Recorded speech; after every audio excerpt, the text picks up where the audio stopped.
नमस्कार, news portal ट्रूथविंग पर आपका स्वागत है। मीडिया कोई पवित्र गाय नहीं है जिसे रक्षा कवच प्राप्त है। दैनिक भास्कर पर आयकर और ईडी की छापामारी के बाद संसद से लेकर पत्रकारों के बीच आरोप प्रत्यारोप का दौर शुरू हो चुका है। जहां संसद में दैनिक भास्कर पर की गई छापामारी को लेकर काफ़ी हंगामा हुआ, वहीं दैनिक भास्कर के पक्ष और विपक्ष में भी सोशल मीडिया पर कई बातें सामने आने लगी हैं। आज हम बात कर रहे हैं मजीठिया वेज बोर्ड की। सर्वोच्च न्यायालय ने 2011 में मजीठिया वेज बोर्ड पत्रकारों के वेतन और अन्य सुविधा को लेकर आदेश निर्गत कर दिया था, लेकिन पिछले 10 साल से पत्रकार मजीठिया वेज बोर्ड पाने के लिए सड़क से लेकर कोर्ट कचहरी का चक्कर लगा रहे हैं। हजारों की संख्या में मजीठिया वेज बोर्ड मांगने के कारण पत्रकारों को सड़क पर आना पड़ा, नौकरी से निकाला जा चुका है। कई की हालत ऐसी हो गई कि वे बीमारी में इलाज के लिए भी उनके पास पैसा नहीं था। तड़प तड़प कर उनकी मौतें हुई। लेकिन उस वक्त एक भी आज जो स्वनामधन्य पत्रकार या विपक्ष की दल है, वे मजीठिया वेज बोर्ड लागू कराने के लिए न तो आवाज़ उठाई और न आवाज़ बुलंद ही किया। लेकिन आज माहौल ऐसा लग रहा है कि दैनिक भास्कर पर छापामारी लोकतंत्र के लिए खतरे की घंटी है। आइए अब सुनते हैं और देखते हैं सोशल मीडिया पर क्या चल रहा है। इसके पूर्व हम थोड़ी पृष्ठभूमि में जाना चाहते हैं। यह माना जाता है कि मीडिया कोई पवित्र गाय नहीं है जिसे रक्षा कवच हासिल है। इस सच्चाई को समझना हो। पिछले 24 घंटे से देश में सबसे बड़े मीडिया हाउस का दावा करने वाला दैनिक भास्कर समूह के कई ठिकानों पर आईटी और ईडी की छापामारी के बाद यह कहा जा रहा है कि केंद्र की मोदी सरकार ने सच्चाई छापने पर डराने के लिए दैनिक भास्कर पर आईटी और ईडी की कार्रवाई सुनिश्चित कराई है, जो लोकतंत्र के लिए खतरा है। कांग्रेस, तृणमूल कांग्रेस से लेकर कई विपक्षी दल आईटी और ईडी छापामारी का न केवल विरोध कर रहे हैं, बल्कि इसे लोकतंत्र के लिए खतरा बताने से भी पीछे नहीं है।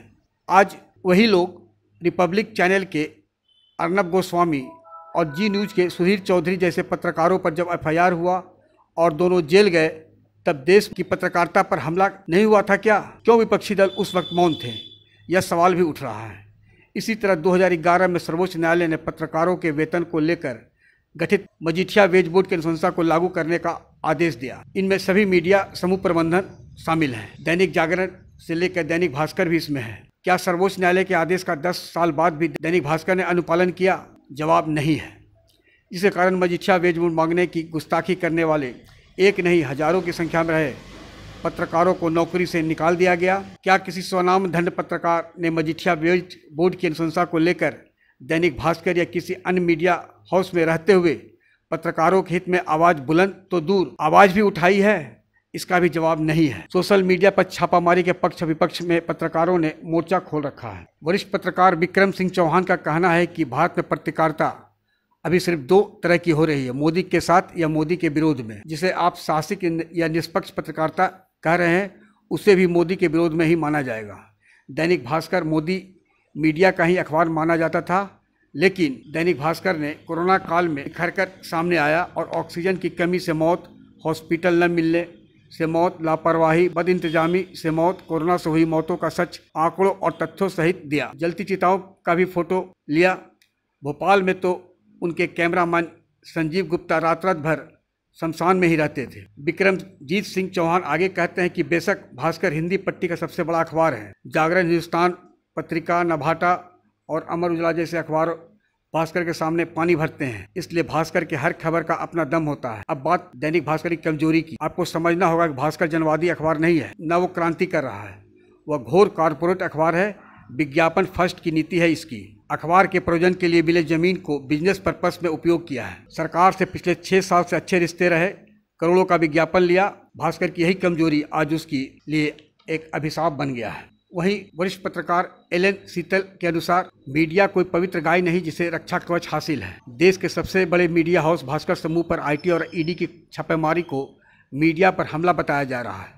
कहा जा रहा है कि सरकार ने भास्कर ग्रुप के सत्ता विरोधी तेवरों से चिढ़कर उसे सबक सिखाने और अन्य अखबारों चैनलों को डराने के लिए कार्रवाई की है। ऐसा कहने वालों को मालूम होना चाहिए कोई भी अखबार या न्यूज़ चैनल ऐसी कोई पवित्र गैया बिल्कुल नहीं है जिसे रक्षा कवच प्राप्त है। एलन शीतल ने आगे कहा कि कौन नहीं जानता कि विभिन्न अखबार और चैनल अखबार की आड़ में तमाम तरह के धंधे करते हैं और अपने उन धंधों से जुड़ी अवैध गतिविधियों की अनदेखी करने के लिए सरकारों पर दबाव डालने में कोई कसर बाकी नहीं रखते।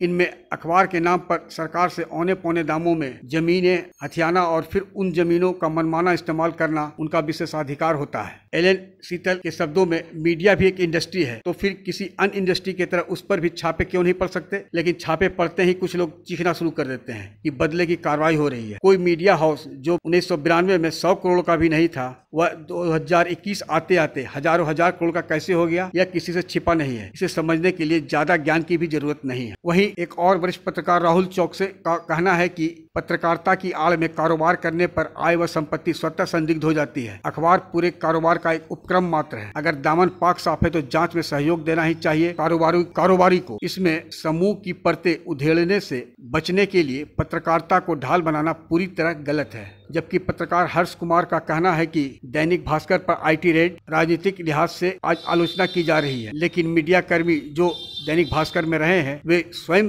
बताएंगे कि कैसे उनके साथ प्रबंधन का रवैया रहा है। मजीठिया क्रांतिकारी प्रमोद पटेल ने कटाक्ष करते हुए अपने फेसबुक वॉल पर कहा है कि क्या देश कानून का नहीं मानना और कानून व्यवस्था के अनुसार वेतन न देना देशद्रोह नहीं होता है क्या। दूसरी तरफ हम हैं जो सुप्रीम कोर्ट से मजीठिया वेतन आयोग के केस जीतने और 6 माह की समय सीमा मिलने के बावजूद अपना हक पाने के लिए क्या क्या पापड़ नहीं बेल रहे हैं। सरकार की तो केवल खिलाफत की है मीडिया मालिक ने, जबकि हमें कर्मचारियों को मजीठिया वेज वोट मांगने पर अपने अधिकारों की लड़ाई लड़ने के लिए हजारों किलोमीटर दूर ट्रांसफर करना, नौकरी से निकालना, वेतन वृद्धि रोकना जैसे प्रताड़ना से गुजरना पड़ा है।